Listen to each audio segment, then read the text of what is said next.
The only way to facilitate change is by thinking like a freak. Many people need to work together toward one goal when solving large-scale issues. You probably think that's impossible. Human nature makes us prioritize self-interest over the greater good, which affects all our decisions. The truth is any change requires a shift in thinking. We must think rationally and creatively, like a freak, to get insight into the world's processes and try to fix the most pressing problems. Stephen D. Levitt and Stephen J. Dubner suggest a new way of thinking with an economic approach. It's free of biases, based on data, and simple to adopt. According to them, understanding incentives is the first step to deciphering and solving an issue. We must also understand where to look for relevant data to unravel the complexities of our world. Unfortunately, a lot of facts we accept as common knowledge are wrong. Therefore, we must question what we know to prevent biases from influencing our decisions. Another barrier to rational thinking is believing that if things are related, one must cause the other. Sometimes, agreeing with your social circle is easy, especially on complex or controversial issues. Who wants to argue about the local food movement with their in-laws? However, a herd mentality is an enemy of change, which we'll discuss later. This summary offers advice on thinking like a freak, whether you're solving minor daily problems or global issues. Of course, you must be ready to face downsides when these strategies lead to disagreements. However, lingering difficulties require new solutions, so hop on and start thinking like a freak. Key point 3. Don't wait. Key point 2. Admitting your faults is a crucial part of progress. Many believe the hardest thing to say is to confess love, but saying, "I don't know" is much more challenging. People don't want to admit not knowing something, especially in business and politics. Sometimes it's impossible.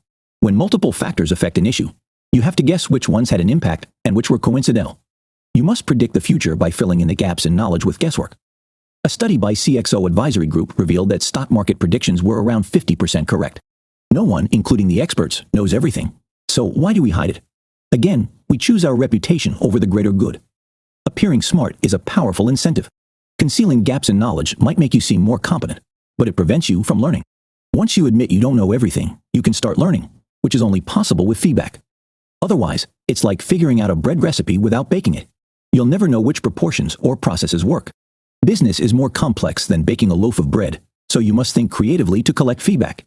If you're wondering if your TV ads are effective, stop running them for a week and see if it reflects on the sales. A simple field experiment is a valuable source of insight. Finally, ensure you're not asking the wrong question when the answers seem wrong. Examine the issue from all sides and consider others' experiences. Pose the question from a different perspective, and you might find the answer. Takeru Kobayashi doubled the Coney Island record for the most hot dogs eaten in 12 minutes. It was his first contest, but he came prepared. Instead of asking how he could eat more, he found a way to make eating hot dogs easier. He separated dogs in buns, broke them in half, and soaked the buns in water. Moreover, he never considered the previous record an upper limit. It was an artificial barrier that kept him from solving a problem. Obstacles are inevitable, but giving them attention sabotages the solution from the start. Ignore the limitations others impose on you. Did you know? Kobayashi's method of breaking hot dogs in half was named the Solomon Method after King Solomon. The legend says he told two women who claimed to be the mother of one child to cut it in two and share. Key point 3. Don't waste time addressing the symptoms. New solutions to age-old problems are rare. We tend to stop at the nearest cause, but issues like crime and corruption require more in-depth analysis. The most apparent thought can only address the symptoms, not the root of a problem. Finding the root cause is often a matter of looking back on the past. For example, some Italian towns engage in charity events more. Centuries ago, those towns were free of Norman lords. Their independence carried through history and enabled them to side with civic causes. You might think medicine is one field where they must always know the root cause. However, until the mid-1990s, doctors believed ulcers were caused by stress and spicy foods until Barry Marshall and Robin Warren proved a bacteria, Helicobacter pylori, leads to ulcers. It took years for medicine to catch up since a billion-dollar industry suffered from the discovery. People replaced costly lifelong treatment with a cheap antibiotic. Getting to the core of the problem requires ignoring conventional wisdom. When you know where to act, it's time to generate ideas. And who is better at that than kids? A child's mentality has no preconceptions, leaving your mind open to new perspectives and discoveries. Some of your ideas are bound to be bad, and you must learn to differentiate them from good ones. While the grandiosity of big questions is intriguing, you must think small, and here's why. No one asks small questions, so there's a lot to learn. Big issues involve many little ones, so you can start by tackling them. Small changes are easier to implement. Thinking big leads to guesswork and speculation. When you think like a kid, you're unafraid to call the obvious and question preconceived notions. But also, it's enjoyable. Freak thinking means having fun while learning because you don't pretend to like things. Solving problems never comes without work. Enjoying the process will help you work consistently. Appearing serious isn't a mandatory part of competence. Besides the benefit of a new perspective, thinking like a child is free of pretense and makes you consider issues you care about. So say what you mean and be curious. Key point 4. Know what motivates people to elicit action. The next part of thinking like a freak is mastering incentives. If you want to push people to act, reward them. Money is a powerful incentive, but it may lead to unwanted consequences. In a couple of generations, the weight of an average adult in the USA increased by 25 pounds. One of the reasons is financial. While vegetables are more expensive now, junk food has gotten cheaper. This difference in pricing pushes people toward a low-nutrition, fattening diet. While money is powerful, there are more ways to motivate someone that don't cost a fortune. You must find what the person needs, and asking them doesn't usually work. To do this, you need to examine their behavior, not words. In a survey, Californians rated the importance of 4 factors in cutting down on electricity usage. Most placed environmental protection first, while joining others in this decision came last. However, researchers encouraged people to conserve energy using different placards, each corresponding to a particular incentive. This experiment proved herd mentality to be the most effective. To elicit specific behavior, design incentives that cater to real people, not the idealized versions we strive to be. We want to choose the right reasons, but we are social animals. Circumstances influence people's decisions, and you must understand psychology to construct effective incentive plans. Never, ever think that people will do something just because it is the right thing to do. Stephen D. Levitt and Stephen J. Dubner. When Brian Mullaney had to raise money for a charity called Smile Train, he knew that many people donate because of societal pressure, so he found a way to alleviate it. Smile Train sent letters with an offer to donate once, after which no further letters would be sent. This strategy might look silly since charities rely on regular contributions. However, people who received such letters were more likely to give their money. Moreover, they gave more than those who got standard letters. Some agreed to annual updates, and Smile Train saved on sending communications to those who opted out of it. This experiment raised donations by almost 50%. Brian Mullaney brought attention to Smile Train through this new and honest communication method. He also gave the donors the power to choose, which shifted the donor-charity relationship and incited donations. Key point 5. Pick people who want to work with you. In the 1980s, Van Halen was one of the most famous rock bands. While most bands' writers were mere pamphlets, Van Halen's was over 50 pages and had a munchie section near the end, listing M&Ms and a note.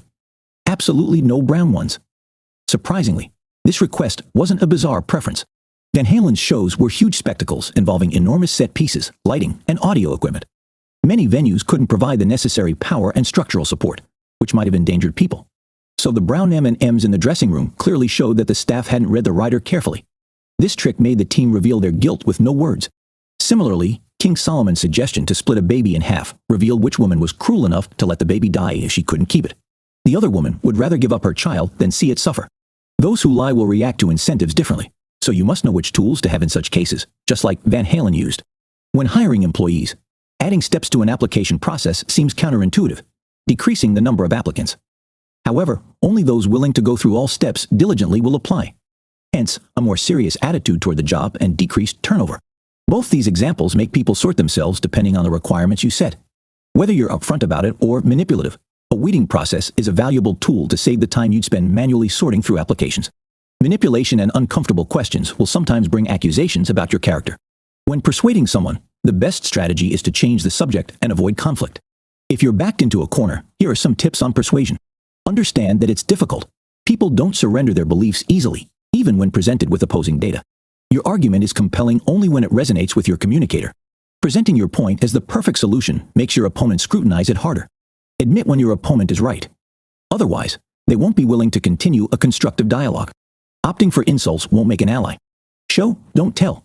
Use stories to support your argument instead of presenting obvious dry facts. These tips can help you lead a productive conversation and show your point clearly. Listen to your opponent, and they will listen to you. Key point 6. Don't give up, except when you should. How many times have you heard never give up? Blogs, self-help books, and motivational speakers blast you with this message. Only a freak wouldn't follow this advice, right? Exactly. We refuse to quit due to 3 beliefs. 1. Giving up means we fail. 2. Sunk cost fallacy. We think we'll waste resources we already spent on a job or project. 3. Concrete cost holds more value than opportunity cost. The latter means that by spending resources on one thing, you sacrifice the opportunity to put them elsewhere. Having the option to quit doesn't mean you should do nothing all day. On the contrary, You can use it to get out of jobs or relationships you get stuck in when you know you could do better in a different environment. Giving up isn't always a sign of failure. It's a way to allocate your finite resources towards something you can succeed in. And failure isn't the worst thing if you can extract feedback and learn from it. But what if you quit from the start? People who disregard unrealistic goals tend to be healthier physically and mentally. However, there's no easy way to know if leaving is worth it. It's so difficult that people would rather flip a coin to relieve themselves of the decision-making burden. Stephen D. Levitt and Stephen J. Dubner even made a website where users could ask big questions they needed clarification on and receive answers based on a coin toss. Surprisingly, roughly 60% of users followed the website's advice. Quitting is a cornerstone of thinking like a freak. You can rephrase it as letting go. After all, you must give up some old habits, limitations, and conventional ways of contemplating an issue. When failure is demonized, people will try to avoid it at all costs, even when it represents nothing more than a temporary setback. Stephen D. Levitt and Stephen J. Dubner. Did you know? People who live in Protestant areas in Germany tend to earn more than those in Catholic areas. This is likely due to the Protestant work ethic, which encourages longer working hours. Conclusion. Now you can see that thinking like a freak isn't a matter of one magic switch. The strategies we discussed are useful to anyone who wants to solve a problem. Recognize that unresolved issues stay that way because they are complicated. Even when you shift your thinking, there's much to learn and many perspectives to account for.